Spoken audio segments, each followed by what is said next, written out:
bersama dengan Dr. Reisa dan kali ini di episode 9 kita seperti biasa akan membahas tema topik yang sangat menarik pada kesempatan sore hari ini. Semoga yang lagi pada puasa masih tetap semangat ya Sobat Sehat. Ini udah mendekati jam berbuka jadi harusnya sudah mulai bersemangat untuk ngabuburit nanti. Tapi sambil ngabuburit Sobat Sehat ya, kali ini kita akan membahas tema topik seputar TBC. Saat ini permasalahan penyakit tuberkulosis atau TBC di Indonesia masih perlu penanganan bersama. Indonesia sendiri berada di urutan kedua dengan jumlah penderita TBC terbanyak di dunia. Dan tanggal 24 Maret setiap tahunnya kita peringati sebagai Hari Tuberkulosis Sedunia. Dan lantas seperti apa ya penyakit TBC ini sebetulnya dan bagaimana tips untuk bisa menemani keluarga kita dalam minum obat sampai tuntas, serta seperti apa pencegahannya. Nah, sore hari ini kita akan bahas di Ayo Bersama Akhiri TBC, Indonesia Bisa. Bersama dengan kedua narasumber yang sudah bergabung, saya akan sapa satu persatu. Pertama ada Dr. Fatia Isbania, spesialis paru konsultan, MPD CAT, staf KSM Paru RSUP Persahabatan, dan Komite Ahli TBC. Selamat sore, Dr. Fatia. Selamat sore semua. Bagaimana kabarnya, dokter? Alhamdulillah.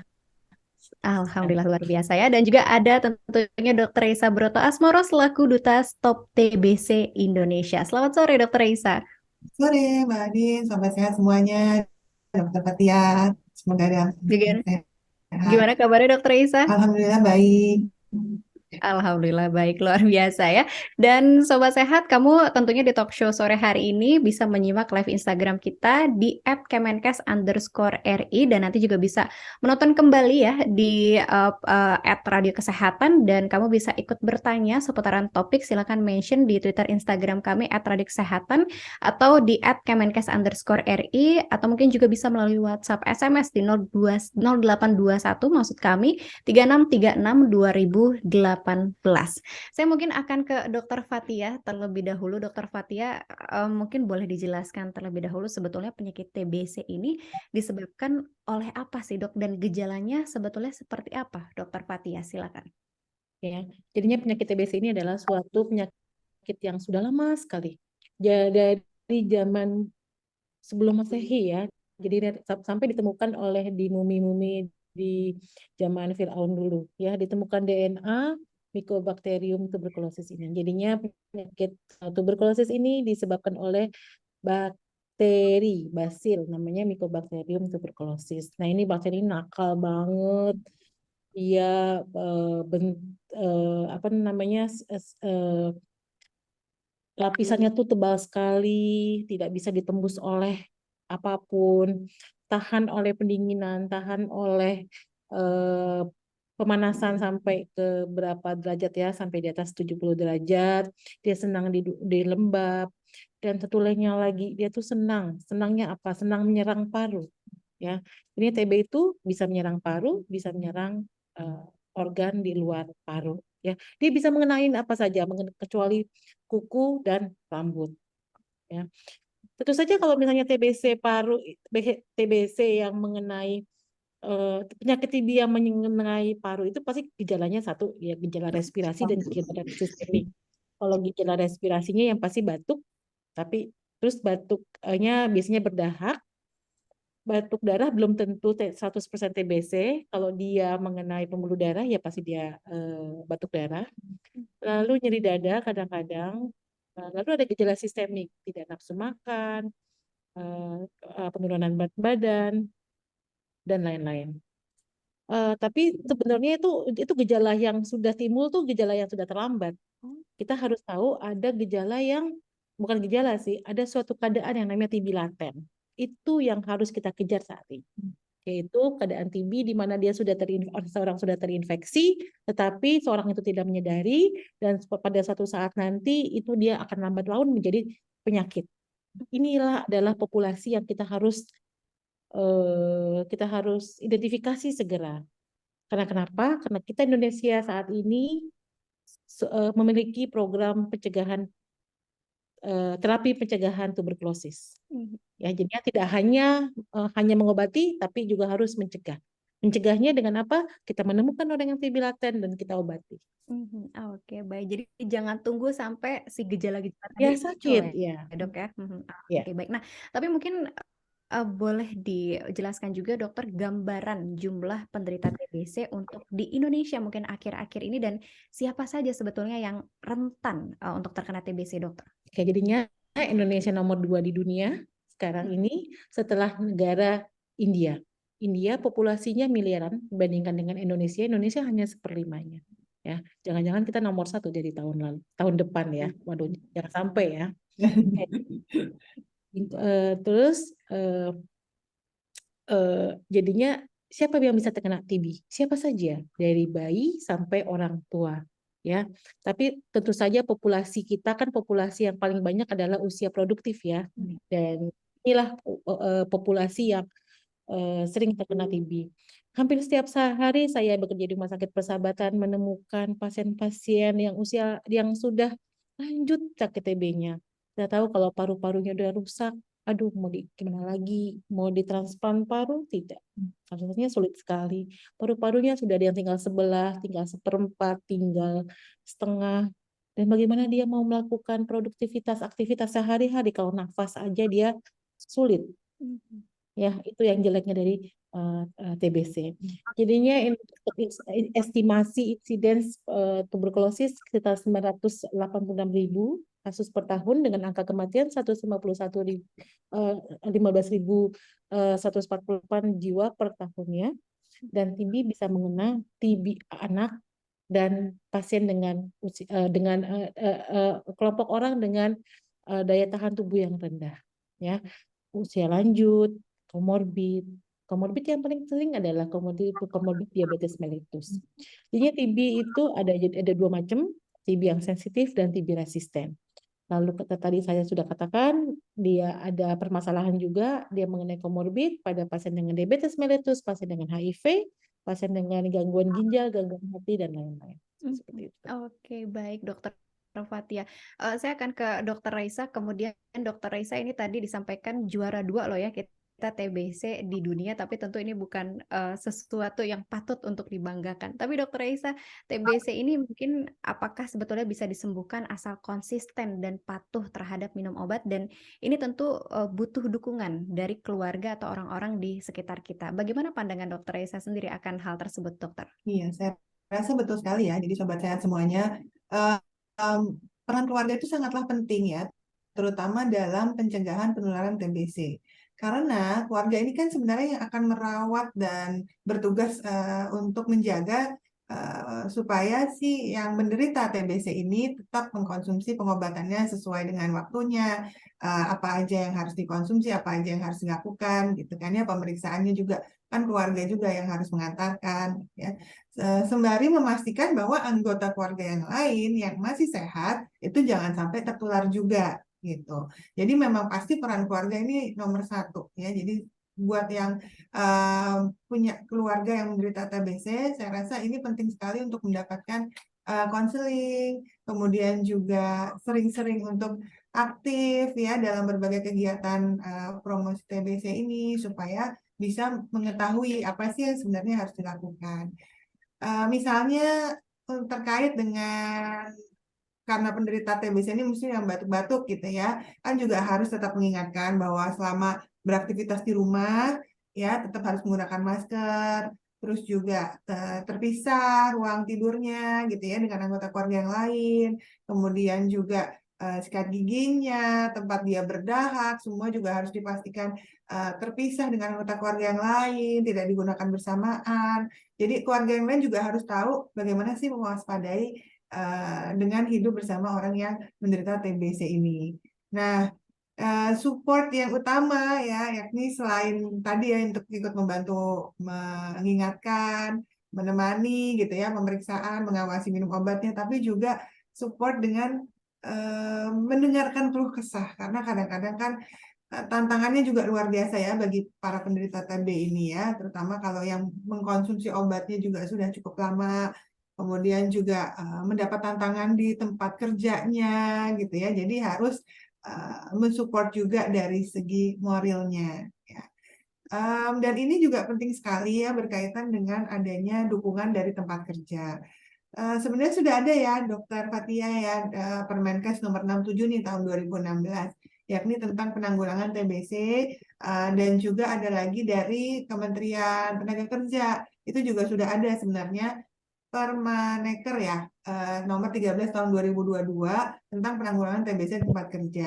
Jadi para penderita TBC ini itu tetap berhak ya untuk tetap bekerja dan bahkan berhak untuk mendapatkan sosialisasi edukasi perilaku hidup sehat, etika batuk, pemeliharaan dan perbaikan kualitas tempat kerja sampai harus mendapatkan dukungan dari perusahaannya meskipun dia saat itu sedang terkena TBC. Jadi bukannya malah justru dikucilkan atau dikeluarkan, malah ditinggalkan, tapi justru harus didukung. Nah, ini tentunya support yang harus terus-menerus dilakukan, termasuk bagi mungkin temannya, tetangganya gitu ya. Jangan sampai ada stigma lah ya, stigma tentang TB ini kan masih kencang sekali gitu ya. Jadi sebaiknya kita lawan stigma-stigma tersebut karena negatif dan juga bukan solutif gitu. Kita kan pengennya orang ini sembuh, nggak menularkan, penyakitnya penularannya berhenti, kualitas hidupnya lebih baik gitu kan ya. Nah, jadi stigma itu harus segera dihentikan. Jadi ya lebih baik daripada menjauhkan, lebih baik kita kasih support, misalnya kan bisa dikasih perhatian, misalnya dikirim makanan-makanan bergizi, atau ditanyakan kabarnya, gitu kan ya. Support-support kecil ini semuanya pasti berarti buat para penderita TB-nya. Oke, baik. Jadi dijauhin penyakitnya, tapi orangnya tetap harus dirangkul ya, Dokter Raisa. Setuju sekali. Betul. Tapi dokter kemudian anak-anak juga kan ini dikatakan rentan jika terkena si TBC ini serta jika terkena tentu akan berpengaruh pada aktivitas belajar maupun mungkin masa depannya. Apakah ada kaitannya Dokter Raisa antara TBC dengan stunting pada anak? Mengingat mungkin hal ini pemerintah juga turut fokus pada penurunan stunting di Indonesia saat ini, Dokter Raisa. Ya, betul sekali ya. Apalagi anak-anak ini kan memang termasuk kelompok yang rentan ya terhadap penyakit TBC ini. Karena ya kita tahu anak-anak kan daya tahan tubuhnya belum seoptimal orang dewasa. Jadi kalaupun sampai sakit, ya selain dia fatalitasnya lebih tinggi, tapi dia juga berdampak pada kesehariannya, pada tumbuh kembangnya, pada aktivitas hariannya gitu kan ya. Ya pasti pengaruh lah ya terhadap masa depan si anak sendiri. Nah, terkait dengan stunting, stunting ini kan masalah gizi kronis ya, yakni kegagalan seorang anak untuk tumbuh dan berkembang secara optimal yang disebabkan dampaknya ini dari kekurangan gizi secara kumulatif, terus-menerus gitu ya, sehingga anak ini lebih pendek dibandingkan usianya yang seharusnya. Nah, kaitannya dengan TBC tentu status gizi pada anak yang stunting ini kan pengaruh ya terhadap penurunan daya tahan tubuh juga. Tentunya pengaruh juga dalam melawan kuman si TBC ini. Jadi balita stunting itu memang biasanya lebih rentan lagi untuk tertular penyakit TBC dibandingkan balita-balita lain yang punya gizi yang baik. Jadi ya penting sekali. Apalagi kalau terbalik nih, misalnya dari bayi gitu ya sudah terinfeksi, ya akan pengaruh juga ke gizinya anak tersebut. Akhirnya terus-menerus sakit, tumbuh kembangnya terganggu, bisa muncul stunting juga. Jadi ya memang penting sekali ya bagi mulai dari calon ibu gitu ya sampai udah jadi ibu itu harus mempersiapkan diri dengan gizi yang baik dari untuk diri sendiri dan untuk anak yang dikandungnya. Jadi supaya nanti pada saat sudah hamil dan melahirkan tuh anaknya tuh gizinya tercukupi. Bahkan kalau bisa persiapan dirinya tuh bukan cuma pada saat sudah mau hamil aja, tapi dari remaja putrinya nih. Ini harus diperhatikan kesehatannya termasuk harus rutin mengkonsumsi tablet tambah darahnya. Kemudian juga kalau sudah tahu bagaimana pola hidup bersih dan sehatnya diteruskan sampai masa kehamilan, melahirkan, dan saat sudah punya anaknya, ingat salah satu yang penting sekali untuk mencegah makin meningkatnya ya angka TBC adalah pemberian imunisasi yang lengkap pada anak, yakni vaksinasi BCG-nya nih. Ini penting sekali. Jadi ya harus diperhatikan ya untuk semua pihak bahwa terkait pencegahan stunting dan juga eliminasi penyakit TBC ini saling berdampingan. Jadi harus saling diperlukan lah yang namanya kerjasama multisektoral. Oke, baik. Dan tadi ya mengingat tadi sebelumnya disampaikan bukan cuma anak yang berkualitas, kalau mau punya anak yang berkualitas kita juga ibunya juga harus sehat dan berkualitas pastinya ya. Tapi saya mau kembali lagi ke Dokter Fathia. Dokter Fathia, seperti apa sih Dok tips dari Dokter Fathia mungkin untuk keluarga yang punya anak-anak dengan TBC? Mungkin banyak anak-anak yang susah untuk minum obat sesuai dengan waktu dan sebagainya. Karena mungkin ini tidak mudah untuk anak-anak ya, minum obat banyak dan harus rutin. Dan mungkin sekalian Dokter Fathia, ini kan kita masih di bulan Ramadan, apakah dimungkinkan bagi seseorang penderita TBC tetap berpuasa, di sisi lain mereka juga harus mengkonsumsi obat yang rutin? Dokter Fathia, silakan. Ya, jadinya apabila kita menemukan seorang anak terkena TB, satu, kita harus mencari siapa kontak erat, siapa yang menularkan anak ini, ya. Karena jarang sekali anak menularkan kepada yang lain. Siapa? Jangan-jangan bukan hanya anak ini saja, tapi anggota keluarga yang lain, ya. Jadinya begitu kita menemukan anak yang sakit TB, kita harus cari orang terdekatnya. Siapa? Ayah, ibu, atau pengasuh, atau anggota keluarga lain yang tinggal serumah dengan anak tersebut. Lalu yang kedua, tentu saja ya anak kurang lebih lebih mudah minum obat dibandingkan dengan dewasa yang gimana ya, yang kadang-kadang ngeyel disuruh minum obat. Tadi kalau anak sih nurut ya, tinggal cara ibunya saja atau keluarganya untuk memunjuk anak tersebut. Lagi pula untuk sediaan obat TB pada anak itu dalam bentuk dispersible, artinya mudah dilarutkan. Silakan ditambah dengan berbagai macam rasa ya. Saya lihat ada sirup-sirup penambah rasa untuk anak-anak, untuk yang sirup obat berbagai macam rasa. Nah, tentunya sudah harus juga sesuai dengan waktu durasi yang ditentukan oleh dokternya. Misalnya sebagian besar kalau TB paru adalah 6 bulan. Lalu bagaimana cara minum obatnya? Memang obat TB sebaiknya diminum obat sebelum makan, tapi memang sebetulnya hanya satu obat yang dipengaruhi oleh banyaknya makanan di lambung kita. Jadinya kalau misalnya lambung kita penuh, itu obatnya penyerapan obatnya agak sedikit terganggu. Oleh sebab itu tuh obat TB memang sebaiknya perut kosong ya.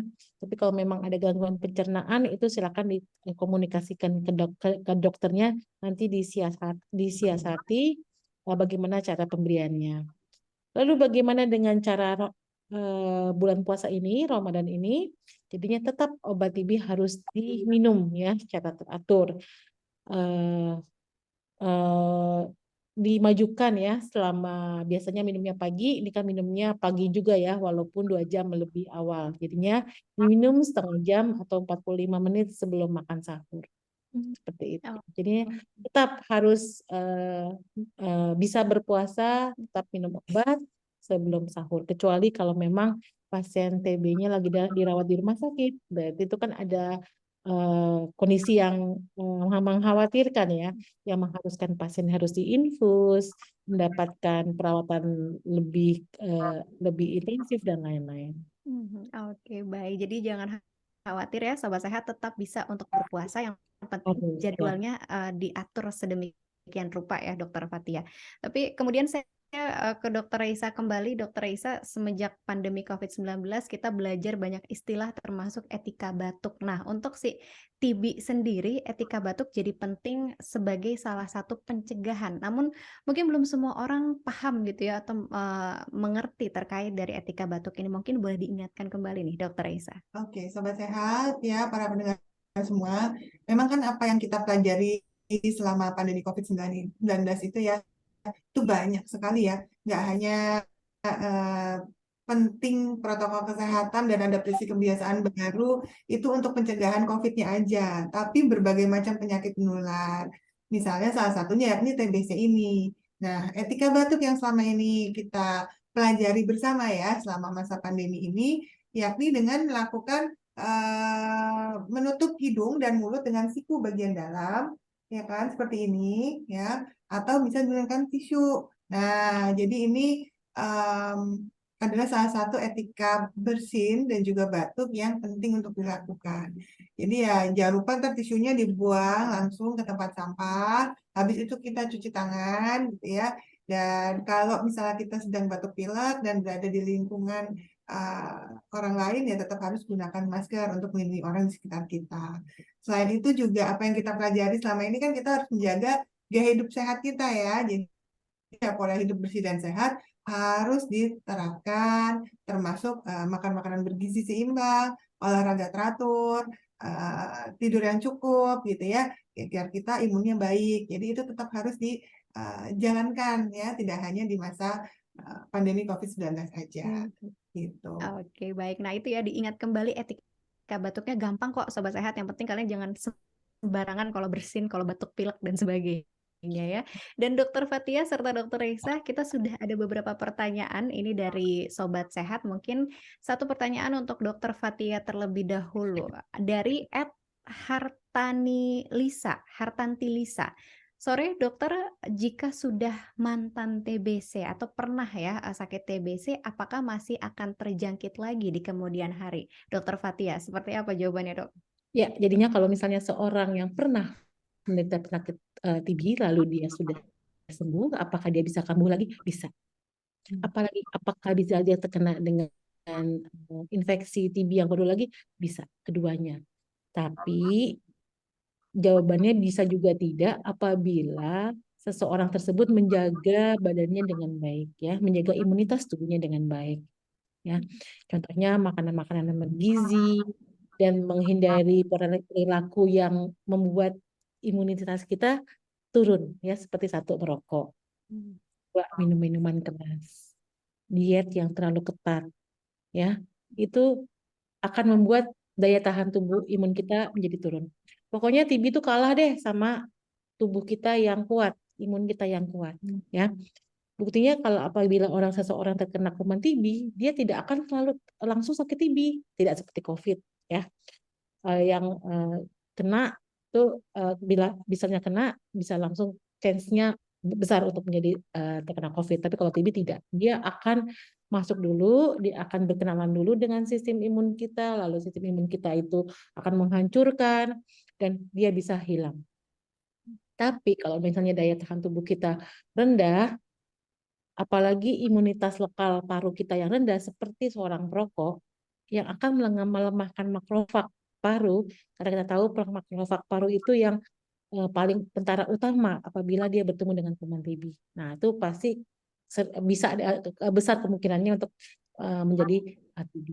Ya, jadinya seorang mantan pasien TB aktivitas seperti biasa, tapi tetap imunitas tubuh harus dijaga. Oke, baik. Semoga bisa terjawab ya Sobat Sehat. Dan untuk Dokter Fatia kembali mungkin ini dari @kaso_mapc. Aduh namanya susah-susah banget sih Sobat Sehat ya.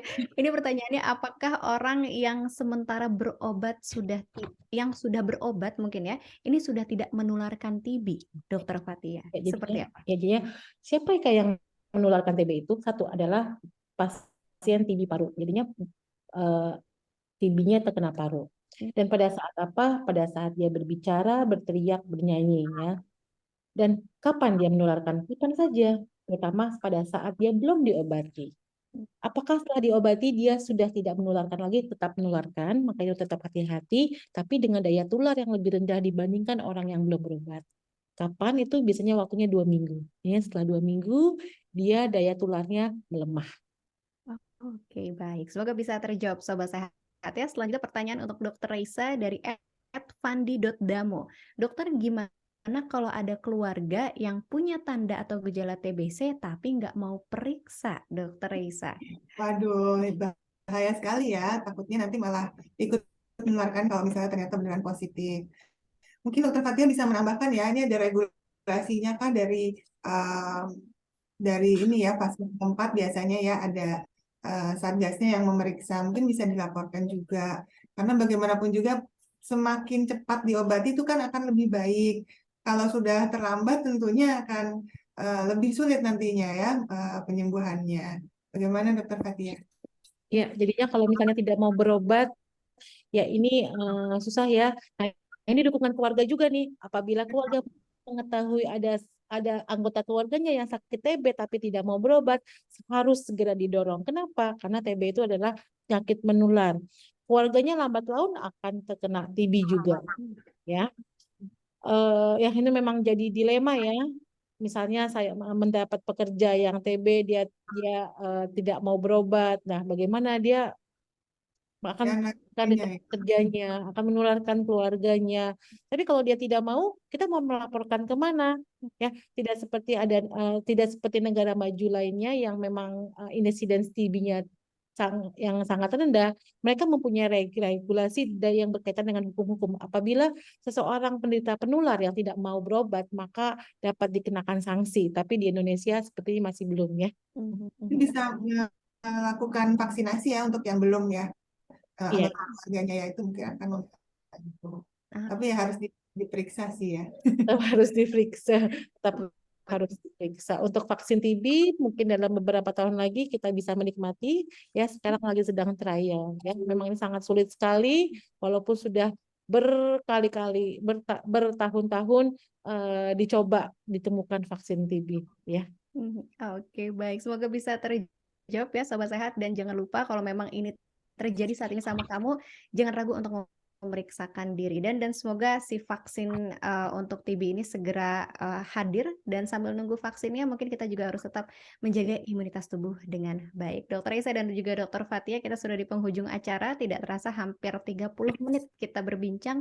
Mungkin Dokter Isa terlebih dahulu ada pesan sehat yang ingin disampaikan. Dokter, silakan. Oke, Sobat Sehat, para pendengar semuanya, ya seperti yang sudah dari tadi sudah dibahas ya, TBC ini merupakan penyakit menular yang sebenarnya dapat disembuhkan loh, asal penderitaannya patuh dan konsisten untuk meminum obatnya ya.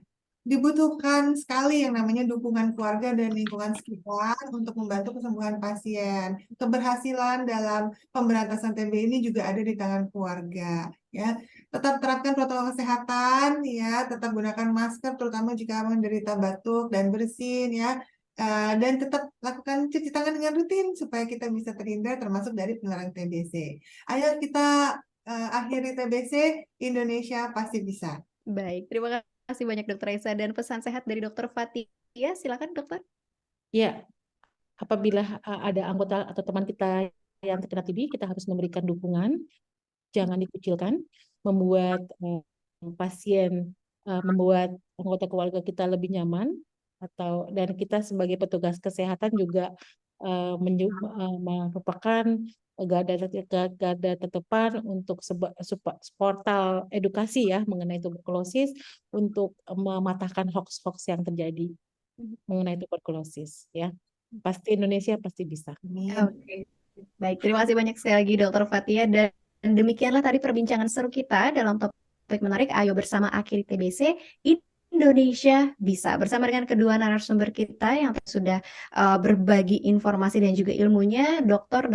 Fatia Isbaniah, spesialis paru konsultan MPDK, staf KSM Paru RSUP Persahabatan dan Komite Ahli TBC, serta Dr. Risa Broto Asmoro selaku Duta Stop TBC Indonesia. Sekali lagi terima kasih banyak untuk para narasumber dan untuk informasi kesehatan dapat diakses di kemkes.go.id maupun sosial media Twitter @kemenkesri. Halo Kemenkes 15567 serta tentunya di radiokesehatan.kemkes.go.id.